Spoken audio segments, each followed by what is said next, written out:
4 cases कल और आज में टोटल 4 केसेस में इमरान खान साहब बरी हो चुके हैं। इस वक्त मेरे साथ एडवोकेट नईम हैदर पंजोता साहब मौजूद हैं। आज इन्होंने इमरान खान के 9 मई के 2 मुकदमात के अंदर भी इन्होंने जमानत करवाई और आज इनसे जानते हैं कि साइफर केस के हवाले से इनको क्या लगता है आइंदा कितनी समातों में केस जो है ये खत्म हो जाएगा। बहुत शुक्रिया जी।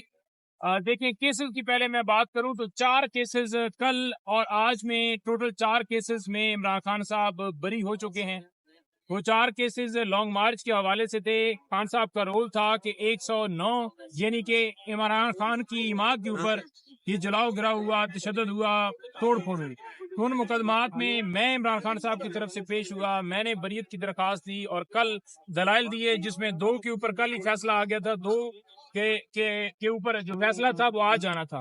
अल्हम्दुलिल्लाह इमरान खान साहब इन 4 केसेस में बाइज्जत जो है वो बरी हो चुके हैं।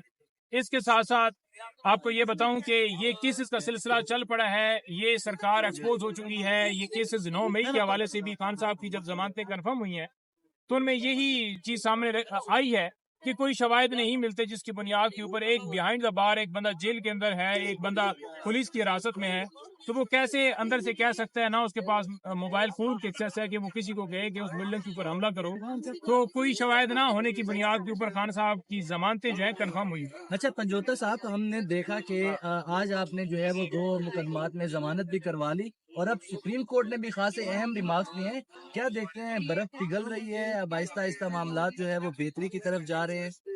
देखें, बर्फ पिघलने की अगर बात की जाए ना तो मैं तो ये कहूंगा कि ये बर्फ पिघलने की तरफ मामला जाने से पहले ये सोचना होगा कि ये बर्फ पिघलने की जो बात करने की नौबत आ रही है कि पिघल रही है, ये आई क्यों है?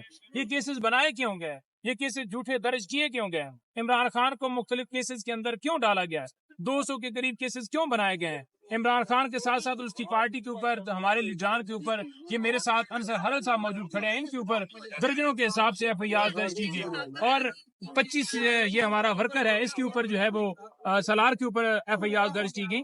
तो ये क्यों की गई? इसी तरह से बेगुनाह लोग आज जेलों में पड़े हुए हैं। उसके पीछे क्या कसूर है? कसूर ये है कि ये लोग कप्तान के साथ खड़े हैं, कसूर ये है कि ये इस पाकिस्तान के साथ खड़े हैं, कसूर ये है कि ये कलमा हक के जो बुलंद करता है लीडर, उसके साथ ये साथ दे रहे हैं। यही कसूर है उनका कि ये साथ क्यों दे रहे हैं। तो ये उनकी भूल है। जितनी एफआईआरें करनी है, जितने पर्चे देने हैं, जितनी अगवाकारियां आप करना चाहते हैं आप कर लें।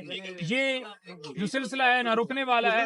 एहतजाज, लॉन्ग मार्च की तरफ ये मामला सारा जा रहा है। हम जलसे, जुलूस, रैलियां भी निकालेंगे, जोर से निकालेंगे।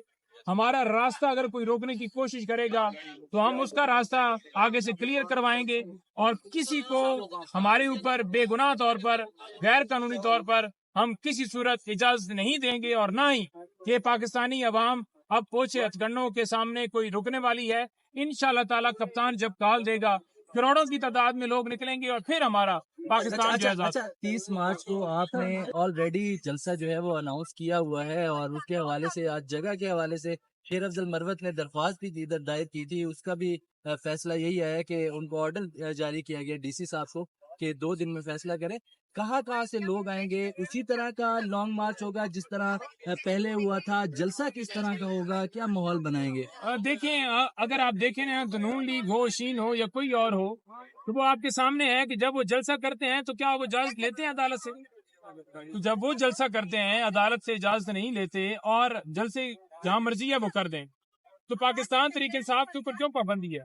इस्लामाबाद हाई कोर्ट को बजाय ये कि ये कहना कि 2 दिन के अंदर डीसी डिसाइड करे, इससे पहले अगर चले जाएं तो डीसी को खुद ही कह देना चाहिए था कि आप जलसा करें। और अब अगर इस्लामाबाद हाई कोर्ट के अंदर ये मामला आया है तो इस्लामाबाद हाई कोर्ट डीसी को फौरन बुला के उनको कहती कि बताएं जी कौन सी जगह सूटेबल है।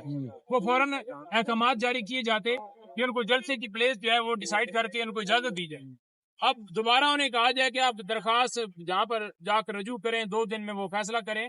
ये डिप्टी कमिश्नर जो इस्लामाबाद है, इसके खिलाफ जब इस्लामाबाद हाई कोर्ट ने अहकामात दिए थे कि इसे गिरफ्तार करके अंदर डाला जाए, तो जो उसको गिरफ्तार करके अंदर नहीं डाला गया, आज फिर इसी वजह से ये बदमाशी कर रहे हैं। और अगर इन अफसरान को जब अदालत हुक्म देती है इनके खिलाफ कार्रवाई हो, तो फिर ये जो है ना हुक्म की जो है वो तामील ना करना, یہ کبھی نہیں ہو سکتا. اچھا یہ بتائیے گا آخر میں صرف اتنا بتا دیں کہ عمران خان کے جو وکیل ہیں بیرسٹر سلمان صفدر وہ مسلسل یہ دعویٰ کرتے ہوئے نظر آ رہے ہیں کہ عید سے پہلے پہلے عمران خان جو ہے وہ عوام کے درمیان ہوں گے.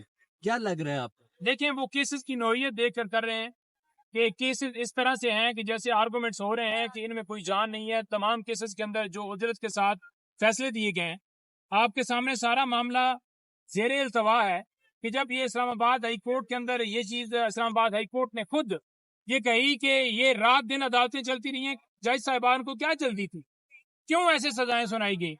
تو وہ ساری چیزیں آپ کے سامنے آ جاتی ہیں کہ یہ اجرت میں دیے گئے, یہ ایک طرفہ دیے گئے, ٹارگٹ صرف عمران خان کو بنا کر کیسز میں سزائیں دی گئی ہیں.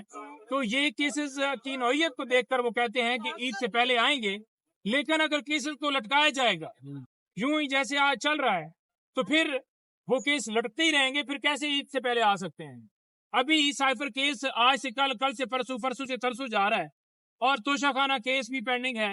عدت کے دوران نکاح والا کیس آج 27 تاریخ کے لیے ملتوی ہو گیا ہے. عدت کے دوران نکاح والے کیس کے اندر بھی مفتی سعید صاحب کبھی ان کے پاس وکیل نہیں ہوتا, کبھی وہ خاور مانکا نہیں ہوتے, کبھی کوئی نہیں ہوتا.